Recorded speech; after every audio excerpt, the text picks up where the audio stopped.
자, 여러분의 그 요구를 받들어서 빨리 시작하도록 하겠습니다.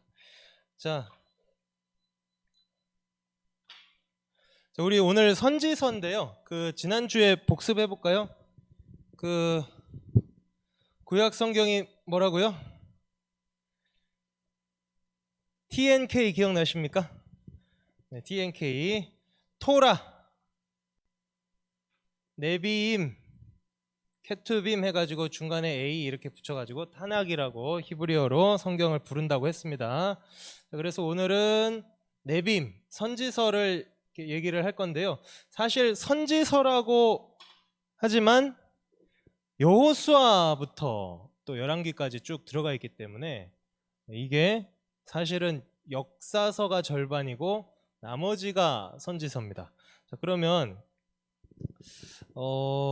왜 반은 역사고 반은 그건가? 선지서인가?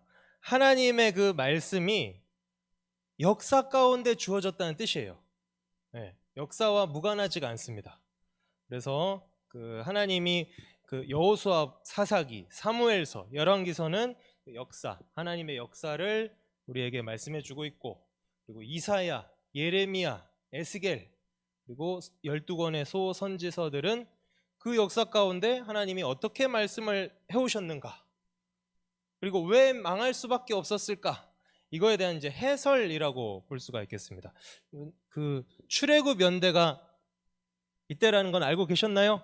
1446년에 출애굽을 합니다. 어디 있었죠? 자, 주일학교 어린이들처럼 이제 대답을 잘 해주셔야 됩니다. 자, 여기 있었죠? 이집트 땅이 여기지 않습니까?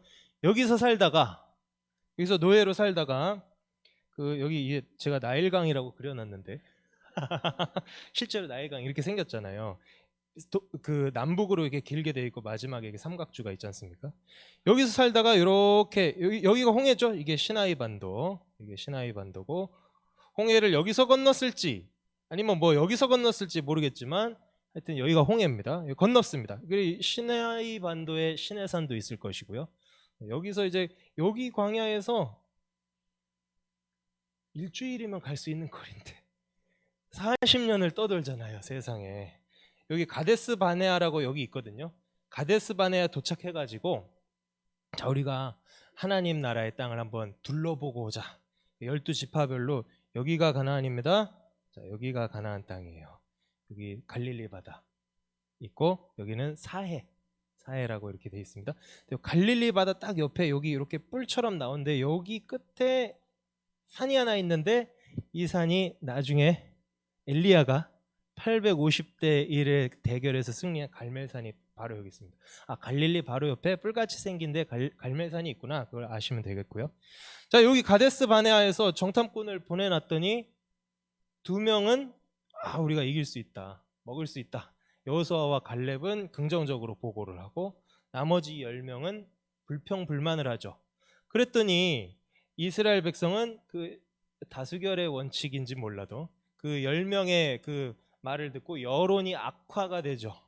하나님께 불평합니다. 모세에게 불평하고 하나님께 불평을 합니다.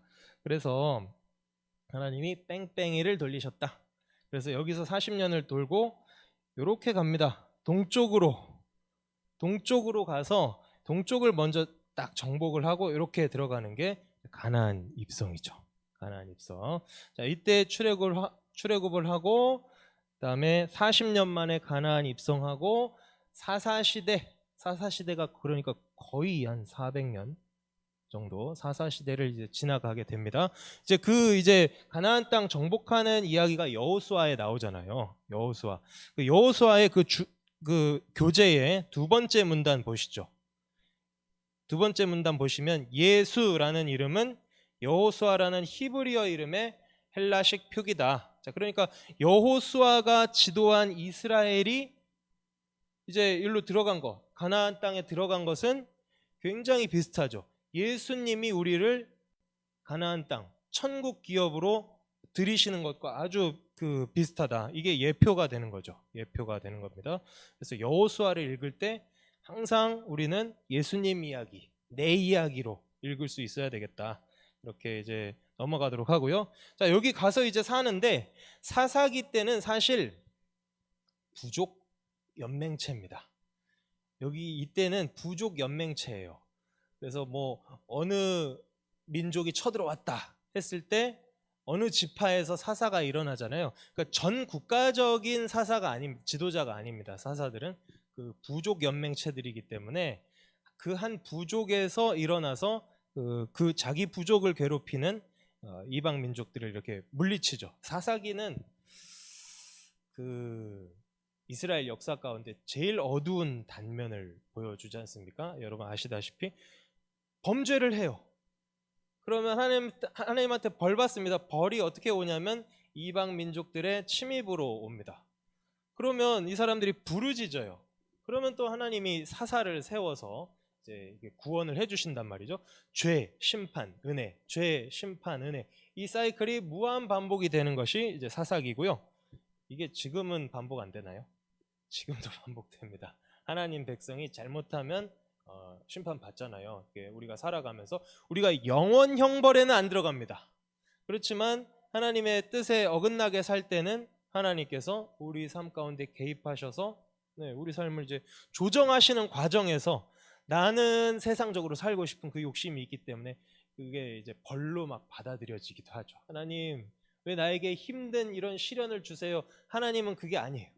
너 지금 이 암덩어리를 잘라내야 돼 하면서 칼을 대신 건데 그게 나는 죽을 것처럼 아프기 때문에 그게 나를 그 모난 돌이 이제 정 맞는다고 하나님이 나를 그 치료하시는 과정이라는 것은 생각하지도 못한 채 막 이제 힘들어하는데 사실은 사사기의 역사가 우리 개인에게도 뭐 지금에도 현대 교회에도 반복되고 있다. 그것을 꼭 기억을 해야 되겠습니다.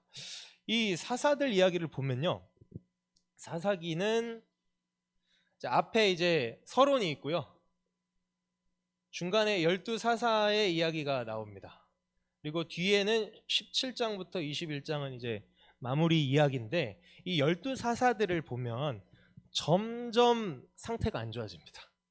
점점 상태가 안 좋아져요. 거기 사사기에도 이제 두 번째 문단 12사사들은 뒤로 갈수록 자질 및 지도력이 하락한다.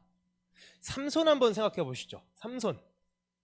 삼손이 이게 정상적인 하나님의 사람이라고 할 수가 있습니까? 이 사람은 처음부터 끝까지예요. 처음부터 끝까지 단 한 번도 하나님의 말씀을 들은 적이 없어요. 그런데도 하나님이 이 사람을 통해서 구원을 하셨다니까요. 자, 이 사람이 딱 2번 기도를 합니다. 딱 2번 하나님께 기도를 해요. 나귀 턱뼈로 600명을 물리치고 나서 너무 목말라서 부르짖어요. 하나님이 샘물을 탁 터뜨려서 마시게 하시고요. 그 다음에 맨 마지막에 죽을 때 하나님, 이번만 나를 강하게 하사 나의 원수를 갚게 하옵소서.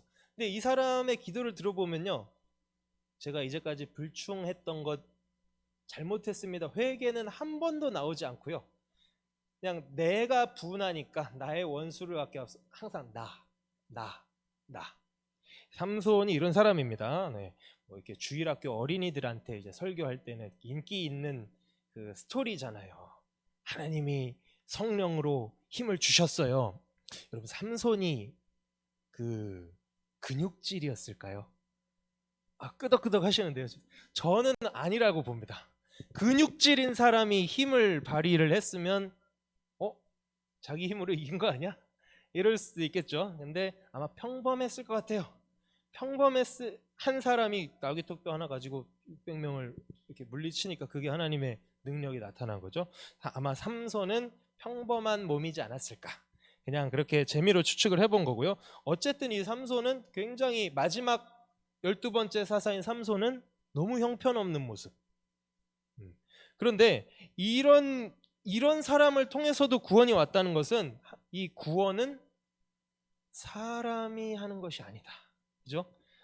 하나님의 능력으로 되는 것이다. 그거를 이제 강조하고요. 동시에 아니 좀 제대로 된 지도자 없어? 이걸 갈망하게 만드는 또 그런 역할도 있거든요. 제대로 된 지도자가 한번 나오긴 나오죠. 다윗 왕이라는 지도자가 이제 사무엘서에서 나올 겁니다.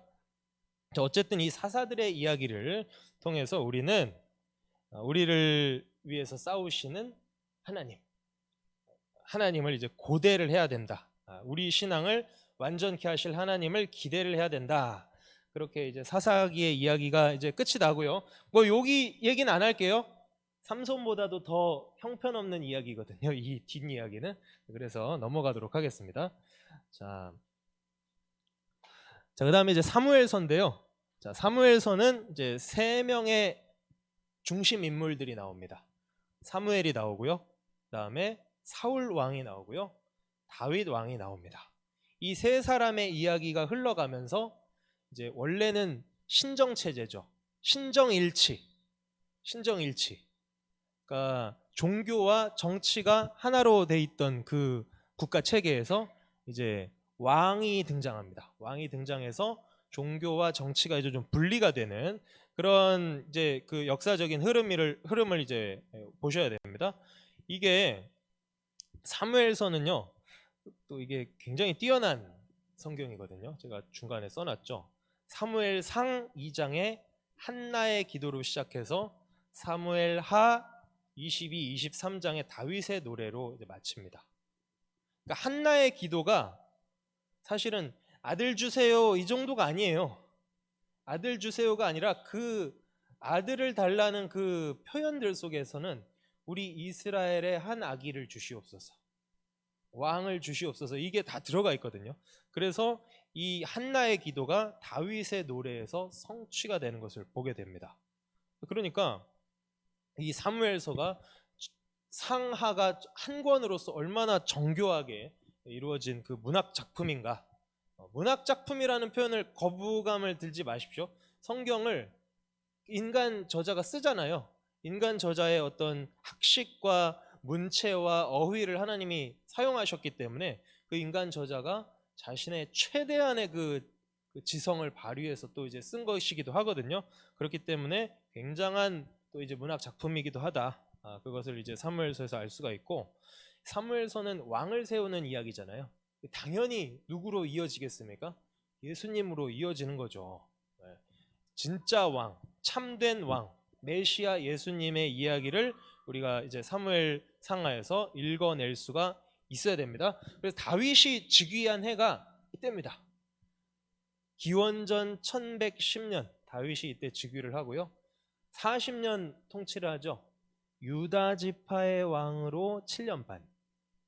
그리고 그 7년 반 하면서 이제 사울의 집안이 아직 남아 있잖아요. 사울의 집안이 남아 있어서 약간 내전 상태에 있다가 사울의 집이 완전히 몰락하면서 남북 이스라엘 전체의 왕으로 33년. 그래서 40년 동안 왕을 합니다. 다윗이. 그리고 이제 그러면 970년은 누가 왕이 되겠습니까? 솔로몬이 이제 왕이 된 해. 이때가 이스라엘의 최전성기다. 그렇게 보시면 되겠고요. 솔로몬이 이제 죽고 나라가 분열해서 멸망해 가는 그 과정이 열왕기죠. 열왕기입니다. 자, 열왕기 상하를 보시면 맨 마지막이 그냥 망했다 이렇게 끝난 게 아니고요. 원래 망해서 바벨론으로 포로로 잡혀간 여호야긴이라는 왕이 있었는데 이제 바벨론이 무너지고 페르시아가 등장하면서 페르시아는 관용 정책을 폈거든요. 바벨론은 굉장히 다른 나라들을 찍어 누르는 정책을 폈는데 페르시아 바사는 우리가 다 풀어줄게 이런 정책을 폈습니다. 그래서 이 여호야긴이 풀려나는 이야기로 이제 끝이 납니다. 그러니까 나라가 망했지만 끝난 게 아니다. 이렇게 희망으로 이제 끝나고 있다. 그런 열왕기서의 그 내용을 볼 수가 있고요. 자, 이 북이스라엘과 남유다 왕이 다 나오는데요. 유다가 더 강조가 됩니다. 남쪽이 더 강조가 될 수밖에 없죠. 왜냐하면 남쪽이 다윗의 후손들이거든요. 북쪽 이스라엘은 솔직히 말하면 반란자들이죠. 반란자들. 세력은 북쪽이 컸습니다. 왜냐하면 북쪽은 10개 지파고 남쪽은 유다랑 나머지 하나 해가지고 2개 지파밖에 없었기 때문에 세력은 북쪽이 컸습니다만 이제 하나님의 관심은 다윗의 후손인 이 남쪽에 있었다. 그것을 이제 우리가 알 수가 있습니다. 하나님이 언약에 신실하시다는 거죠. 하나님이 다윗과 언약을 맺으셨거든요. 사무엘하 7장에.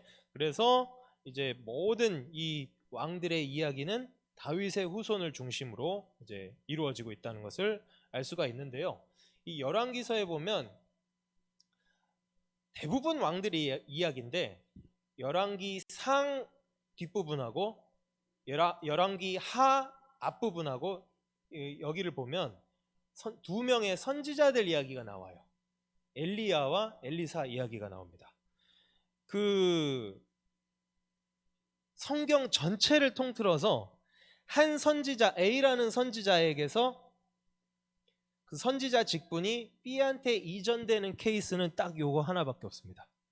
엘리야랑 엘리사.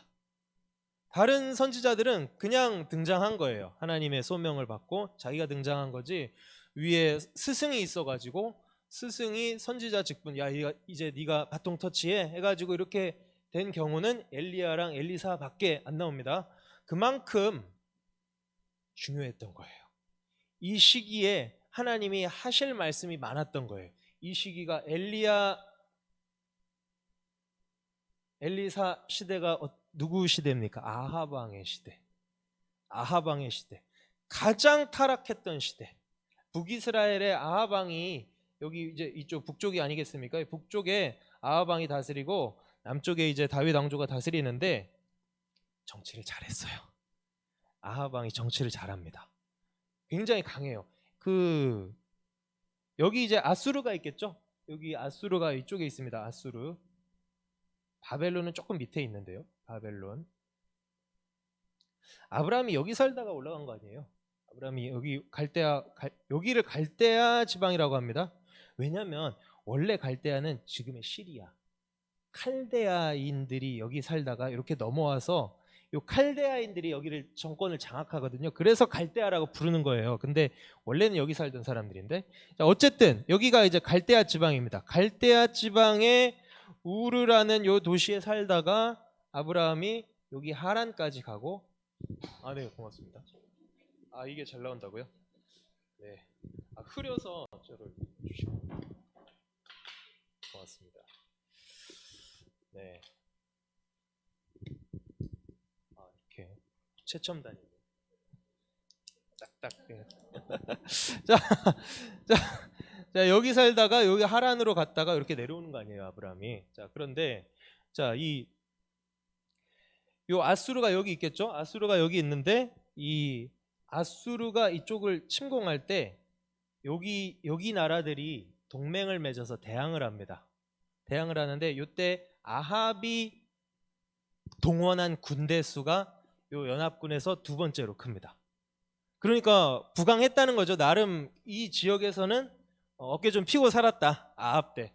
근데 정치를 잘하고 군사가 부강하면 뭐합니까? 하나님 보시기에는 최악의 왕이잖아요. 네. 여기 이쪽 위에 보면 두로와 시돈 이렇게 있는데요. 시돈의 공주랑 결혼을 해가지고 바알 종교를 들여오죠. 그래서 아주 공식적으로 아합 때는 아주 대놓고 우리는 바알을 섬긴다 이래버렸던 왕이 이 아합이기 때문에, 근데 정치적으로 보면 또 여기랑 결혼했으니까, 사돈을 맺었으니까 정치적으로 보면 얘네랑 동맹을 맺으려면 바알을 또 섬겨야 되진 않겠습니까? 근데 그건 세상적인 생각이죠. 네. 하나님은 굳이 얘네랑 동맹 맺지 않고 우리가 하나님 따르겠습니다 하면 더 강하게 하실 수 있는 분임을 우리가 믿습니다. 그렇지만 이 사람은 자기 생각에, 야 저기 얘네는 이쪽으로 지중해 무역하잖아요. 바다. 두로와 시도는 이쪽 지중해 무역한 애들이니까 이게 많거든요. 돈 많은 애들이랑 우리가 연합을 하면 부강해지겠지. 그래서 부강해지는 것처럼 보였지만 하나님이 볼 때는 정말 망할 놈들이었다. 아합의 시대였기 때문에 이렇게 이 두 명의 아주 걸출한 선지자들을 아주 승계까지 하시면서, 선지자 직분을 승계까지 하시면서 하나님이 말씀하실 게 참 많았구나, 이 시대에. 그래서 이 열왕기서에 보면 딱 중간쯤에 이 두 선지자의 이야기들이 아주 비중 있게 다뤄진다. 그렇게 이제 알 수가 있고요. 그러면 이 이야기가 우리랑은 무슨 상관이 있습니까? 엘리야가 누구죠?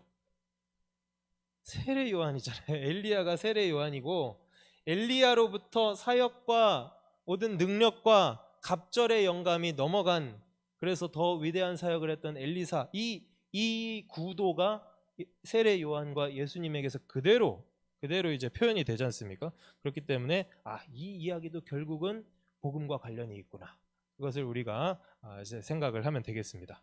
자, 이렇게 해서 역사가 이렇게 흘러가요. 역사가 흘러가요. 자, 이 722년은 그 북쪽이 멸망합니다. 주전 722년은 북이스라엘이 아수르에게 멸망합니다. 그리고 586년 제가 써놨는데, 이제 아수르가 무너지고 바벨론이 이제 등장해가지고 느부갓네살 왕이 이제 남쪽까지 먹어버립니다. 이 느부갓네살 참 대단해요. 여기 애굽까지 먹었어요. 애굽까지 먹었으니까 그 두 문명을 통합한 굉장한 왕이다. 바벨론이 그렇게 강성했다. 그런데 여기서 나타난 왕한테 죽죠.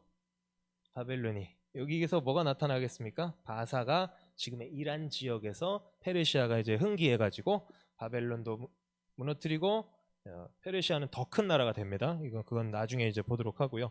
자, 이런 역사 가운데 이거는 설명하지 않겠습니다. 1, 2, 3차 포로, 귀환도 1, 2, 3차 3번에 걸쳐서, 포로도 3번에 걸쳐서 잡혀가는데, 이걸 자세히 할까 하다가 너무 재미가 없기 때문에 넘어가도록 하겠습니다. 자, 이사야 한번 보시죠. 이사야는 이때 활동했습니다. 북쪽이 멸망했을 때 700년경에 활동을 했어요. 이사야서에는 굉장히 풍성한, 거의 뭐 신학적인 보고가 아닐까 싶을 정도로 아주 중요한 신학적 주제들을 이야기를 하고 있는데, 거룩하신 하나님에 대해서, 우리를 구원하신 하나님에 대해서, 그리고 남은 자만 구원받으리라, 이 남은 자 사상도 여기 나오고요. 고난받는 여호와의 종, 그가 찔림은, 그 구절 아시죠? 53장에 그 고난받는 여호와의 종, 그것뿐만 아니라 그 여호와의 종에 대한 그 종의 노래가 여러 번 나옵니다, 이사야에. 그리고 여호와의 신, 성령에 대해서도 강조를 하고 있고, 모든 역사를 주관하시는 그 하나님에 대해서 이사야서가 예언을 하고 있습니다. 이사야 딱 66장까지 있잖아요. 66장까지 있는데 구조를 한번 보시죠.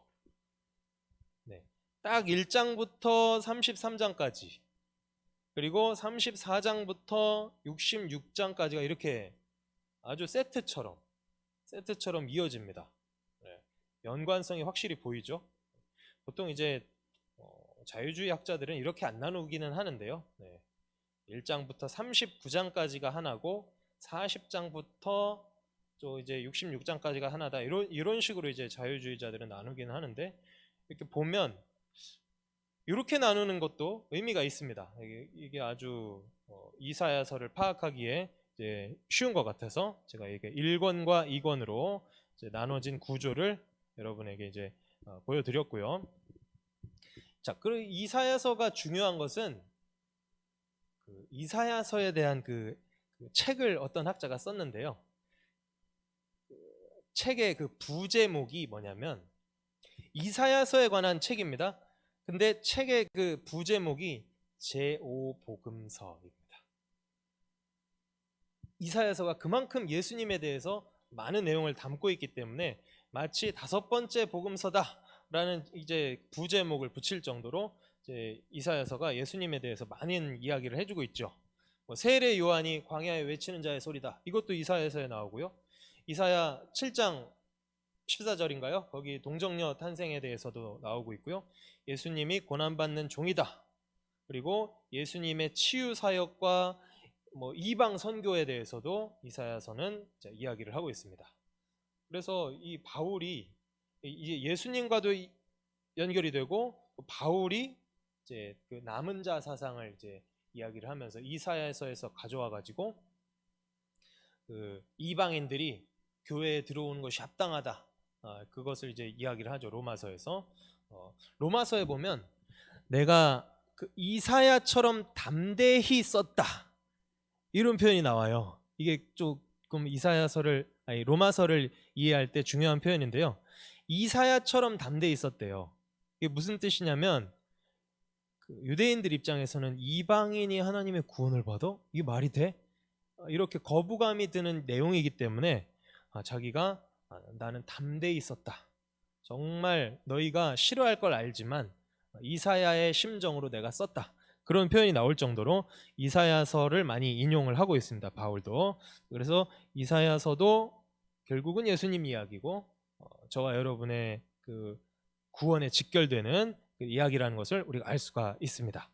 자, 그다음에 이제 예레미야는 요때 사람입니다.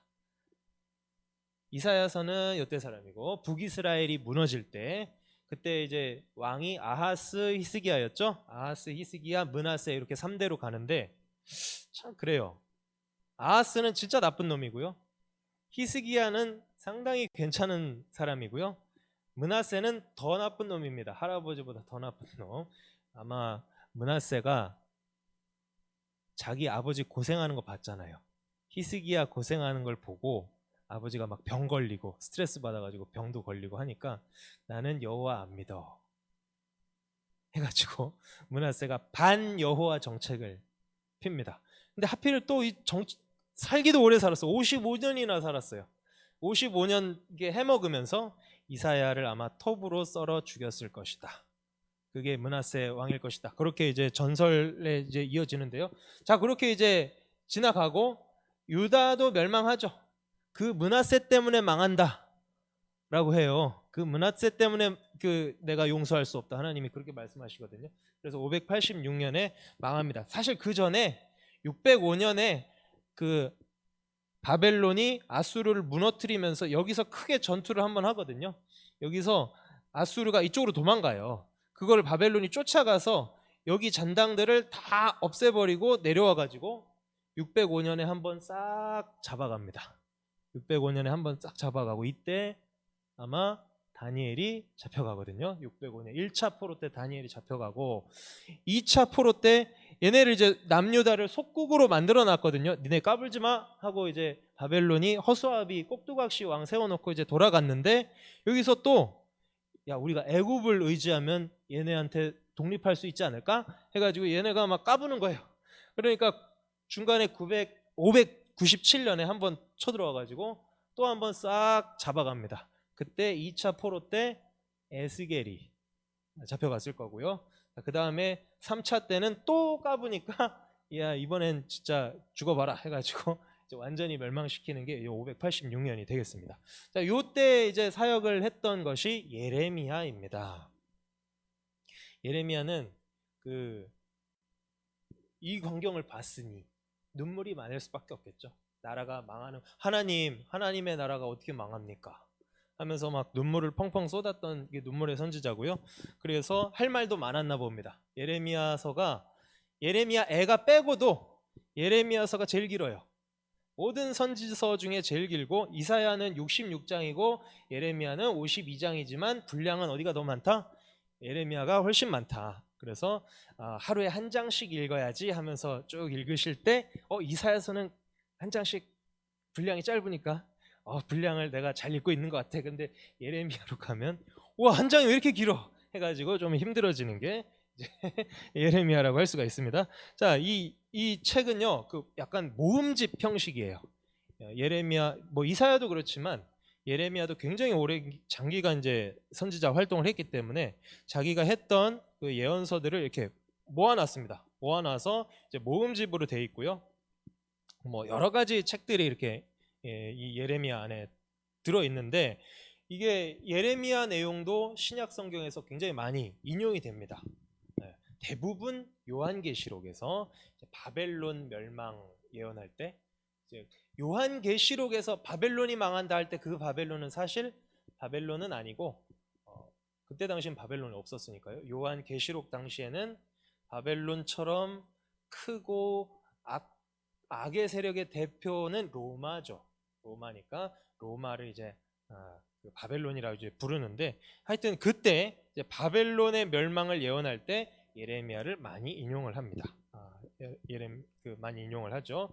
자, 예루살렘이 망할 때 예레미야가 맨날 울었던 것처럼 예수님도 예루살렘 성 보면서 이제 우시죠. 이걸 보면 예레미야의 마음이 또 예수님의 마음이기도 하구나. 그것을 이제 우리가 알 수 있고요. 토기장이의 비유, 토기장이 비유도 이제 예레미야서에 나오기 때문에 복음과 관련이 있다. 그걸 이제 캐치를 하고 넘어가면 되겠습니다. 자, 이제 거의 다 왔습니다. 힘드시죠? 네. 거의 다 온 게 아니군요. 소선지서가 쭉 있기 때문에 소선지서는 이제 좀 짧게 가도록 하겠습니다. 자, 에스겔인데요. 에스겔. 아까 이때 잡혀갔다고 그랬죠? 두 번째 이제 싹 잡아갈 때 2차 포로로 잡혀갑니다. 이 사람은 제사장이에요. 제사장. 근데 잡혀간 지 5년 만에 이제 소명을 받습니다. 선지자로 부름을 받아요. 근데 자기가 이제 그때가 30살쯤이었다 이렇게 얘기를 하는데, 원래 나라가 안 망하고 있었으면, 정상적이었으면 이 사람이 제사장이었기 때문에 30살부터 제사장 일을 시작하거든요.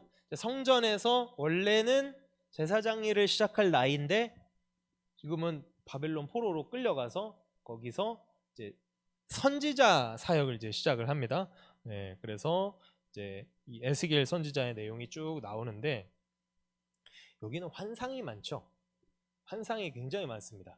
그래서 어떤 학자들은 이렇게 계속 지속적으로 환상을 보고 벙어리가 되는 경험도 하고, 이 사람이 겪었을 그 정신적인 트라우마는 상당했을 것이다.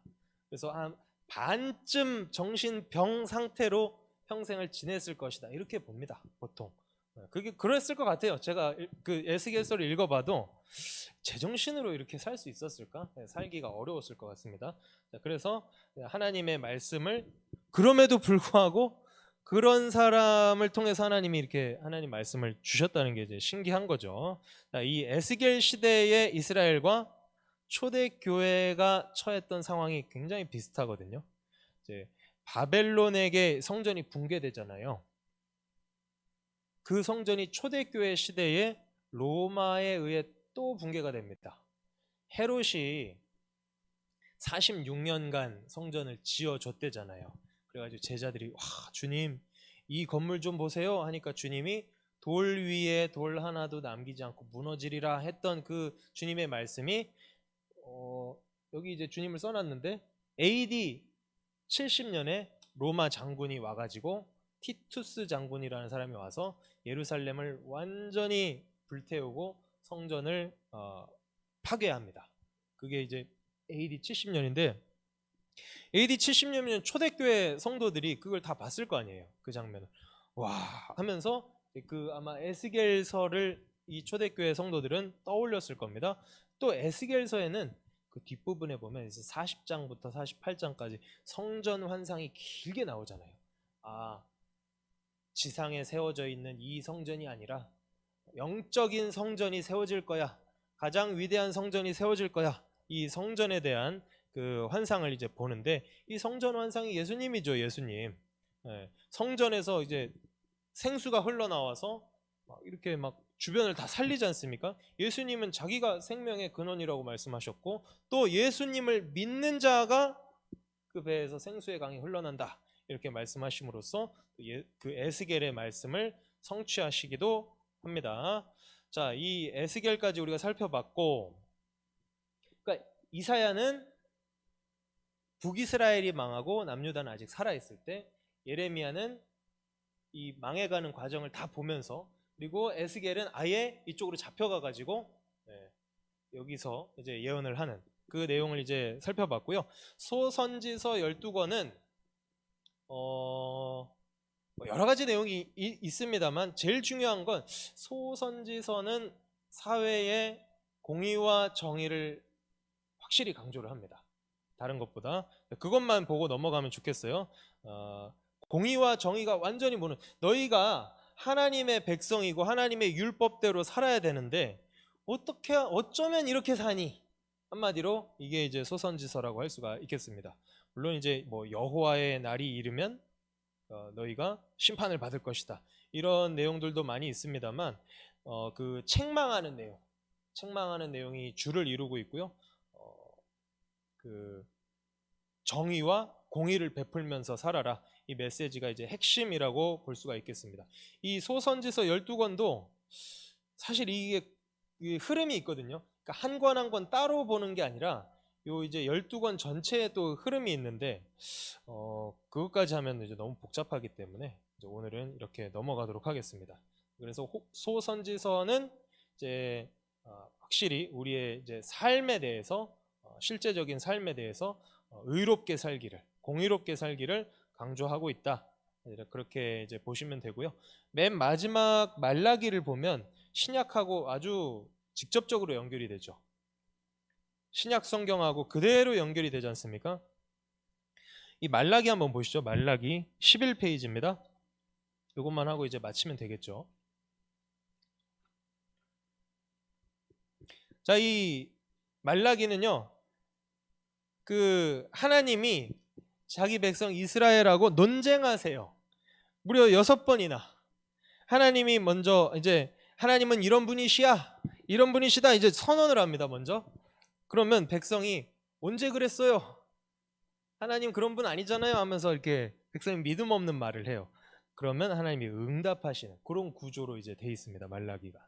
그러니까 하나님을 못 믿는 거예요, 이 사람들이. 하나님을 못 믿고 하나님의 사랑도 의심하고 그분의 신실하심도 의심하면서 막 따져요. 그런데 하나님은 아주 하나님의 자기 백성을 사랑하시고 내가 너희의 아버지이자 주인이다. 내가 너희를 창조했다. 나는 공의롭다. 나는 변치 않는다. 나는 정직하다. 이렇게 응답하셔서 백성들을 아주 민망하게 하시는 그런 논쟁이라고 할 수가 있고요. 그 6개의 논쟁이 다 끝나고 맨 마지막 3절은 일종의 에필로그, 후기라고 할 수 있는데 하나님의 말씀을 따라라 그러면서 엘리야에 대해서 예언을 하면서 딱 마칩니다. 아까도 우리가 살펴봤지만 이 엘리야는 세례 요한이지 않습니까? 말라기가 예언한 이 엘리야로 세례 요한이 온 거죠.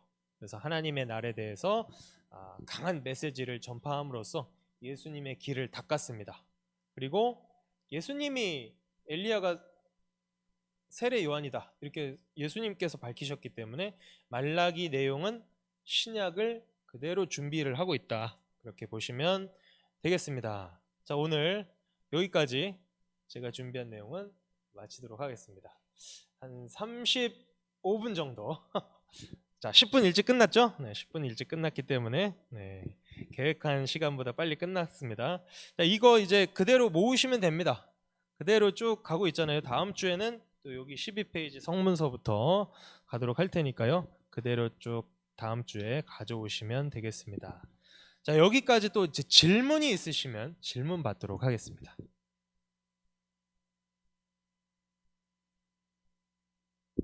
질문이 없으면 2가지라고 하던데 강의를 너무 잘했거나 아니면 너무 못했거나 둘 중에 하나라고 하는데 전자이기를 바라면서 제가 기도하도록 하겠습니다.